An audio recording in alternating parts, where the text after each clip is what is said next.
of course, solving the inflation problem would be the priority for central banks. But what that would mean is that the cost of borrowing and financing costs more generally are going to stay higher for longer.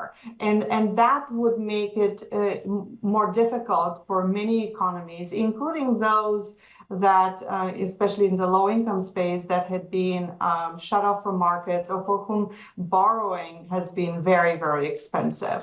Indeed, debt levels have increased tremendously over the past decade, and part of that was for very good reasons. It was to combat the COVID crisis and then the shocks that came afterwards.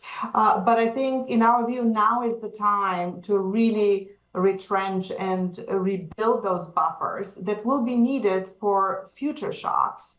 And if that is not done, then again, if there were another crisis or adverse developments down the road, it would not be able, countries would not be able to cushion the impact on their economy. So this is why it's very important for debt levels to come down. And then, of course, there are a number of countries where debt levels are so high that there are concerns that if there's no reversal, then there could be an adverse market reaction, which is going to make their lives even more difficult. So for all of these reasons, we think that the best way to rebuild those buffers is to do it gradually over time within a clear medium-term framework, rather than waiting until the market forces you to do so.